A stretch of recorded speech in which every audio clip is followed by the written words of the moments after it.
Hello, everyone. Welcome to Durrett's Take. Let's get started. There's a lot I want to go over. So, a very interesting poll came out the other day, or maybe it was a week ago, that said 73% of college coaches feel there should be no conference tournaments this year.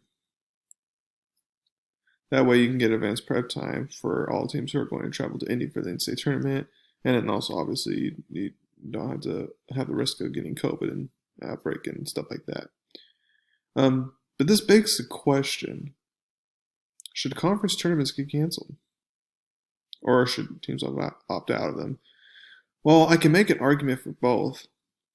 The argument for a conference tournament is that one gives the chance for a bottom feeder in the conference to win it and steal the auto bid. So it rarely happens, but it technically can. For example, I think it was 7 years ago. I might be wrong on the math. 7 years ago, I think it was like Furman. It was such a small conference, small school, but I think it was Furman. Like they were below 500, I think eighth place in their conference, and then they went on a magical run in their conference tournament to win it all and then get the out of bid. So you could definitely have things like that, and then also conference tournaments are good if you're like if you're a bubble team, but specifically like barely on the outside looking in, needed that like solid win to kind of make your final case to the committee. So for those reasons, I understand. Um, and also, conference tournaments are actually fun to watch, in my opinion, whether it's a small conference or big conference, because it's a part of March Madness, in my opinion. It's because it's win or go home basketball, which is fun to see. Um, so now the argument for no conference tournament is, let's say, is for that bubble team that, let's say, is barely on the right side of things. So for example, let's say that Marquette. Let's use a bubble team Marquette. Marquette is, like, in my opinion, just barely in right now. Is barely in according to most brackets as well. So let's say they're barely on the right side, and then when conference tournament starts, they lose to like a team basically seated below them, and they get knocked out early in their conference tournament. Well, they're going to go from barely in to barely out, and that's not going to help them.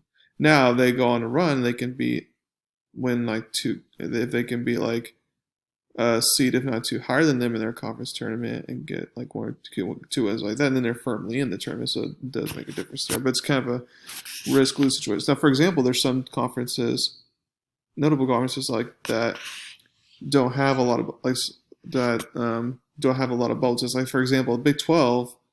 I mean, Oklahoma's closest to the bubble, or Oklahoma State, but there's really no bubble teams there, so therefore, the Big 12 doesn't really need that conference tournament versus the ACC or the Mountain West, where they have a couple bubble teams, so they desperately need that conference tournament to kind of figure that out. So, in my opinion, I feel like conference tournaments. I know, like they're worried about a COVID outbreak, but you saw with the NBA bubble, NHL bubble, bubbles can work, and I feel like they can do it. Now, I guess the only two scenarios that I would say, okay, I am fine with the current conference tournament being canceled. Is one, there is like a serious COVID outbreak and it's for multiple teams type of thing, because it's hard to control that. But then the other part where I say, okay, if this happens, then I'm okay with it, is if all the coaches in a certain conference unanimously agree, yeah, let's not hold our conference tournament, because then that happens. Obviously, they're all on boards that way. You don't have to like feel bad, or you don't have to feel like they got robbed because they all chose this route. So that's what I would say right now. I'm still be interested to see what happens, like if teams opt out, stuff like that. Because like for example, it's like Gonzaga, like they have nothing to gain for playing their conference tournament. They can just say, no, we're got the one seed, we're the best team. Like let's just opt out. Like that's what can happen. So it'll be kind of interesting to see what happens as we gain steam, get closer to the time, beginning of March, where conference tournaments will start beginning to happen. So moving on.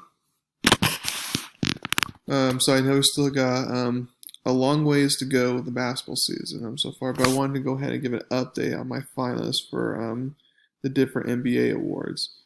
So let's get started with Coach of the Year. So my top three candidates so far is Tyronn Lue, Clippers; Quinn Snyder, Utah; and Doc Rivers, Philly. Now you may be wondering where's Frank Vogel on the finalist list, but because being undefeated on the road is a big accomplishment. But the Lakers won a championship last year, and the roster got even better. So of course, Frank Vogel should be good with this roster. It's kind of hard to screw that up. Um, but this is the three finalists I feel comfortable with, and right now, um, this was not an easy one to pick, but I'm gonna go ahead and pick Doc Rivers, and here's why. They have the best record in the East right now. They go from a playoff team to a contender team, like a team that can make the East Conference Finals finally, just because Embiid has improved his game. He's using Simmons correctly. He's helped Tobias Harris. Seth Curry has been awesome for them. He's getting the most out of like Dwight Howard and Thibault, different role players, stuff like that. Like it's just a way different team than it was last year.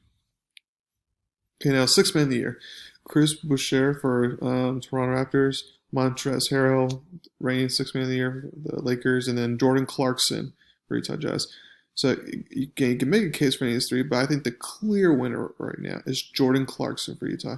He averages over 20 plus points a game, which for a six man that's really good. And he's doing it at a good efficiency too, and it's also the reason why the Jazz can have so much success right now. They're second in the West.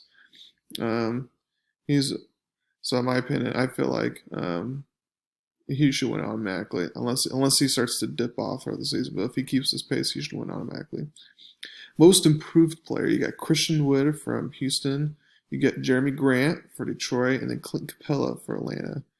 Now, this one was kind of tough for me to choose from, but I have to go with Christian Wood on this one just because, like, Jeremy Grant, like, he was on the rise in that bubble for the Nuggets, and then Clint Capella, it's like, I mean, obviously he's improved with Atlanta, but it's like we knew we can get it. Christian Woods kind of just he comes to Detroit, kind of comes from nowhere else, and he's like, wow, he's a very good player. So I feel like it's his to lose as of right now. Now, if there's also some people that could be added to this finalist list, like later on, for example, if Colin Sexton, like if he can continue to play the way he did against the Nets both times, every single game, then obviously he could be in there. So it'll be an interesting conversation to see what happens out. But I think Christian Wood's the favorite right now. Comeback player of the year. I only have one finalist. It's Kevin Durrett because that should be the automatic winner. No need to explain why there. Just coming off injury, looking impressive. Looking like he didn't get hurt at all. Good for him. Defensive player of the year. I got Anthony Davis for the Lakers, Rudy Gobert for the Jazz, and then Joel Embiid for Philly. I feel like Joel Embiid has improved defensively, but right now I would give this award to Rudy Gobert for the Jazz because I feel like he is because right now the Jazz are top 10 defensive efficient, and it's because Gobert is there to block shots around the rim and contest shots around and win, which makes things kind of hard. So I would give it to Gobert right now. Anthony Davis could make a run for it. So I guess same thing for Joel Embiid and maybe other defensive players, but we can go with Rudy Gobert for now. Rookie of the year, I got LaMelo Ball, Charlotte, James Wiseman, Golden State, and then Anthony Edwards, Minnesota. So a lot of people have Ball's Rookie of the year right now, and since like he's got a couple triple doubles already, like he's been playing well, and I definitely have Ball as my Rookie of the year as well. But don't be surprised if Wiseman ends up making a run for it later. And last but not least, you got MVP.